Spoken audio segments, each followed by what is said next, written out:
Hi, I'm Michael Bassett, the writer and director of Silent Hill Revelation. Welcome to sci-fiuniverse.com.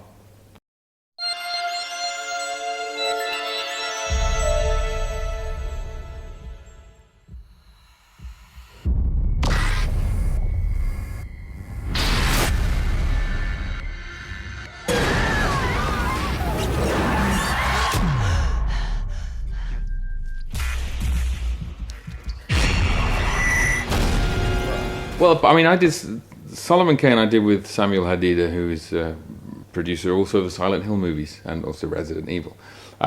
So when we finished doing Kane, I took a break and we were just talking about things. And Sammy said, I want to do a Silent Hill movie. And I said, I like the Silent Hill games, and I like the first movie that you made. I thought it was really good. Is Christoph going to do it? And he said, Christoph Gans is not going to do the sequel. I said, well, I'd be interested if you want to find somebody to do it. And I'd played the game since they first came out, just as a gamer, not for any reason to think of making a movie. And so we talked about what would be a good story, whether what this kind of the sequel would be, and what the story would be, and what game adaptation it would be. And we sort of agreed on the story that we wanted to tell. So I said, I'll go away and I'll write an outline for the story, and I'll write a script, and if you like the script, we can make the movie. So that's what happened. It's partly grew out of the fact that I'm a fan I love horror movies, obviously, and I like games, and I like Silent Hill are just the best horror games. And I remember when they first came out, watching my friends play it, and just go, this is so different, this is crazy, and then playing it myself and thinking, this is just the games have changed because Silent Hill is doing things that no other games had done. And then I really liked the first movie a lot, and thought it had that beautiful aesthetic. I thought Christoph did a wonderful job on it, and it was great to be able to sort of play in the Silent Hill world. What we wanted to do, obviously we wanted to make a sequel to the first movie, and that story that they told and the way that finishes the story at the end of the movie is very difficult to make a sequel for. But we also wanted to make an adaptation of the game, and that's game number 3. It has the best story to continue the movie. And also I wanted to try and make a movie which works for an audience who don't know Silent Hill. And that's kind of difficult as well. So it has to do 3 things. It has to be a sequel, an adaptation, and its own movie. And that was very hard. So that was a specification for the script, to try and make it work as a good movie, but doing all those other things.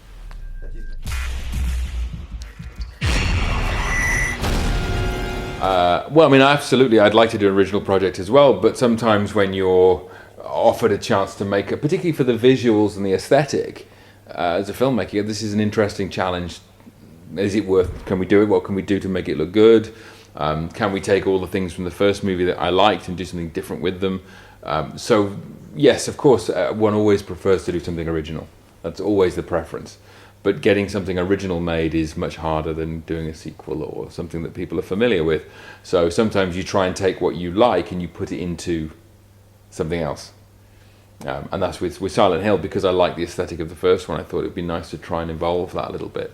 And my sensibility is a little bit darker than Christoph's. So just doing it that. And then of course we made the movie in 3D. And that was a technical challenge and a creative challenge, and wanting to see how that could work was kind of fun. Can all the things that 3D brings, but also what it takes away. What's the balance? Is it good? And people like the movie, people don't like the movie, but the 3D is good, and that was, for me, that was an interesting challenge. It's your job. And I wasn't sure about wanting to do it, and I didn't like a lot of 3D movies. I thought because they'd been shot in 2D and made 3D, which is very bad.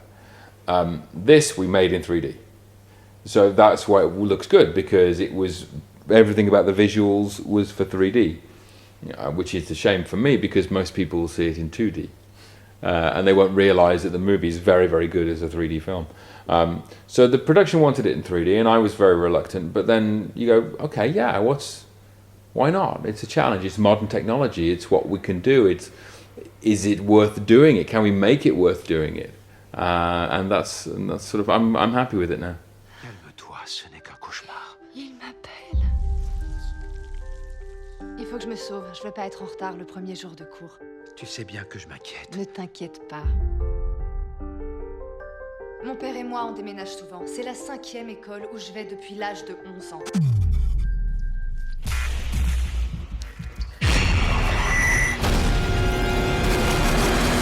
Oh, est-ce que ça va?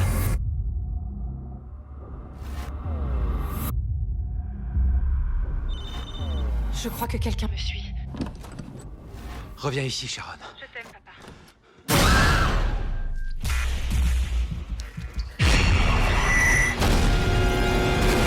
Well, I mean, because we wanted to make the reason why we kept Sean in the movie to play Heather's father is because he's the father character, and I wanted to make sure there was a strong father story, because it's about a daughter looking for her parents, and in the first movie it's about parents looking for their child. So I wanted to just turn that around a little bit. I like Sean a lot as an actor. He's a great guy. He's nice and strong. And I wanted to, because we needed to make a sequel to the first movie, this is a story about that little girl grown up, so her father became an important part of that story. Rather than doing another game number 4 or game number 2 or whatever it's going to be, which is nothing to do with, so it wouldn't be a sequel, it would just be another Silent Hill movie.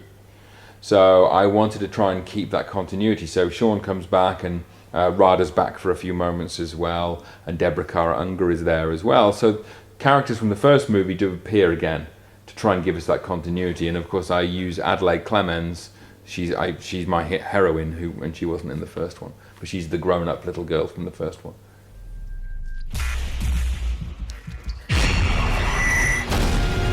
I'm a huge fan of Clive Barker, of course. I grew up watching Hellraiser and those movies, so you can't not be influenced by Clive if you make horror.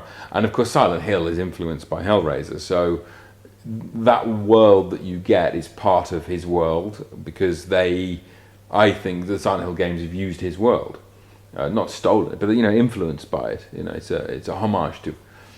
So when I'm making a Silent Hill movie, I'm automatically making a little bit of Clive Barker's world as well, and that notion of the flesh and the corruption of the flesh, which is Cronenberg as well. So it's Clive Barker and Cronenberg together. It's a very interesting way of looking at horror, because it's a very unique kind of horror. And then Silent Hill has a kind of fantastical element as well, which modern horror movies don't do. Modern horror is all about your house, and there's a ghost in your house or something, like Paranormal Activity. Silent Hill is a big fantasy horror. There are monsters, there's another world, there's fog, and there's ash, and there's so it's a very different kind of horror to what the audience is used to right now. So hopefully we're giving them something new to look at. I love monsters. I think a good horror movie has got to have some good monsters in it. There's lots of different kinds of horror. There's psychological horror where there's no monster. There's pure monster horror like werewolf movies and vampire movies. And I think Silent Hill has that kind of goes into the fantasy horror with monsters, because the monsters are representations of how you feel about yourself and what your own mind brings to the world. And that's the thing about Silent Hill. Silent Hill really is about what you are, not what about it is, And I think that's an interesting idea. Yeah, there's a good lot of monsters, and it's nice. You walk through and there's a monster here and there's a monster there, and there's 3 or 4 hero monsters, but there's little things all over the place. But I also like monsters which are real, costumes, makeup. I like that a lot. As a horror movie fan, I like to go to a workshop and see people building things. I like to see a mask being put on, a makeup being put on. For me, that's thrilling. There's only one digital monster in this movie, and it's the spider mannequin monster, because I couldn't do it with real puppets. It just didn't work. But if I could have done, I would have done, because I like to light something for real and have a real performer, and it's much more interesting to me.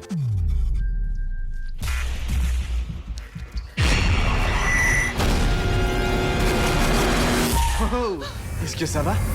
That's just coincidence, I'm afraid. Well, Carrie Ann's character is supposed to look like the character from the game. She's blonde hair, no eyebrows. Her costume is different, but the look is the look is there. I mean, listen, I'm a Warhammer fan, obviously, because I like fantasy stuff. And I think that Solomon Kane particularly lives in that fantasy world. Silent Hill doesn't have much to do with that, but I'm a fan, but it's not an influence.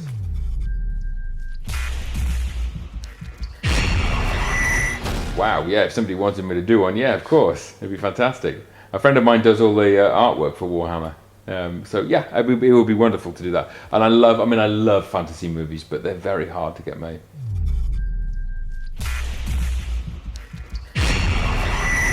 We are talking about it. I mean, now that it's been released in the US and it's sort of finished everywhere, it's time to think about if we're going to do another Solomon Kane movie or maybe a TV series. Because I think his adventures as a TV series would be really, really good.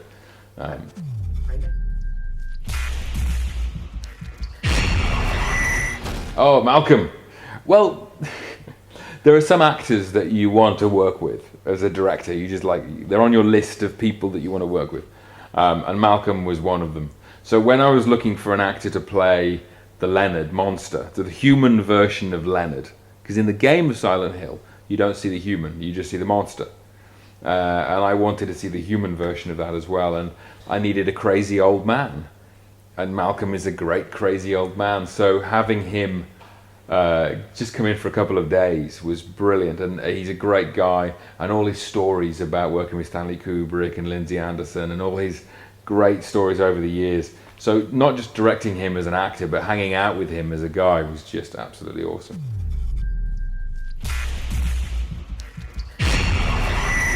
I've written or co-written everything I've done. I wrote Death Watch, I co-wrote Wilderness, I wrote Solomon Kane, I wrote Silent Hill. So yeah, I tend to. TV stuff I'm writing a little bit of. I read other people's scripts and I'll happily do it. It's not that I want to only do my own things, it's just that's how it works out.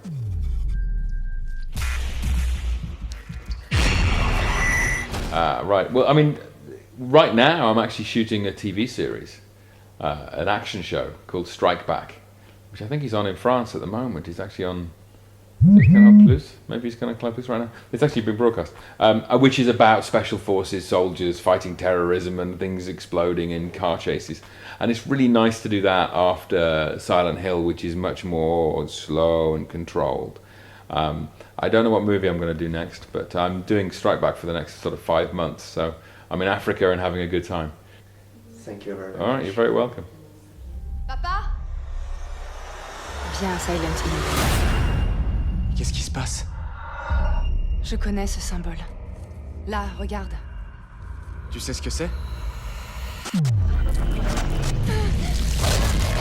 Qu'est-ce qui se passe?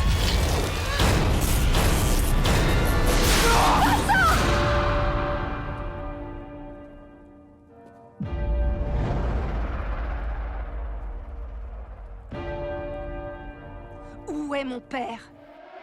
Je sens que les ténèbres arrivent. Il ne faut pas rester à l'extérieur. Cours!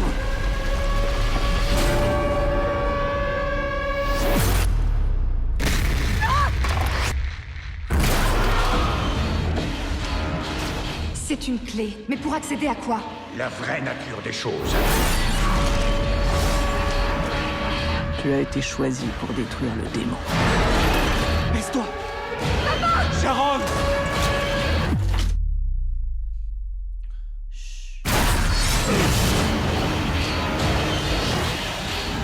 Va en enfer! Nous y sommes déjà.